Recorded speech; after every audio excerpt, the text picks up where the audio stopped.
رمشا کو مارنے کا علیزے کا منصوبہ کیا کامیاب ہوا یا نہیں، جانیے ایپیسوڈ نمبر 64 میں۔ اگر چینل پہ نئے ہیں تو چینل کو جلدی سے سبسکرائب کر دیں۔ ڈرامہ سیریل بیلگام کی ایپیسوڈ نمبر 64 میں آپ لوگ دیکھیں گے کہ جب علیزے جو ہے وہ رمشا کو دھکا دیتی ہے سوئمنگ پول میں، جب رمشا کو تیرنا نہیں آتا اور بہت دیر تک جو ہے وہ رمشا پانی میں ہی رہتی ہے۔ جب رمشا کی کچھ سانسیں بچی ہوتی ہیں تو تب جو ہے وہ لے کر آتے ہیں ہاسپٹل کہ اب تو رمشا مر ہی جائے گی، لیکن ڈاکٹر کی بھرپور کوشش کے بعد رمشا جو ہے وہ بچ چکی ہے، مگر رمشا کا جو بچہ ہے وہ اب اس دنیا میں بالکل بھی نہیں رہا، جس کا رمشا کو بہت ہی زیادہ دکھ ہے۔ لیکن افنان کو پتہ چل چکا ہے کہ یہ سب تھی علیزے کی سازش، علیزہ مارنا چاہتی تھی رمشا کو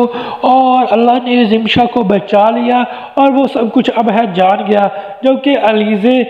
کا جو ہوا منصوبہ ناکام، ادھر جو ہے وہ شانی بھی ہو گیا ہے خفا رمشا سے، کیونکہ اس کا بچہ نہیں رہا اور جو شانی ہے وہ گھر سے نکال دیتا ہے رمشا کو اور رمشا کو کہتا ہے کہ تم آپ جا کر اپنے ماموں یعنی کہ قاسم صاحب کے پاس ہی رہو، اب تمہاری ہمارے پاس کوئی ضرورت نہیں ہے، تم جو ہو قاتل ہو، تم نے میرے بچے کو مار دیا اور میں اب تم کو برداشت نہیں کر سکوں گا۔ ادھر افنان بھی بہت غصے میں ہے اور کہتا ہے اپنی بیوی علیزے کو کہ رمشا کو مارنے کا سب سے ذمہ دار تم رمشا کو لے کر گئی تھی اور تم نے جان بوجھ کر جو ہے وہ اس کا بچہ ضائع کروایا اور اس کو مارنے کی کوشش کی۔ لیکن علیزے جو ہے وہ سب کچھ مکر جاتی ہے، لیکن مکرنے کہاں دے گی اب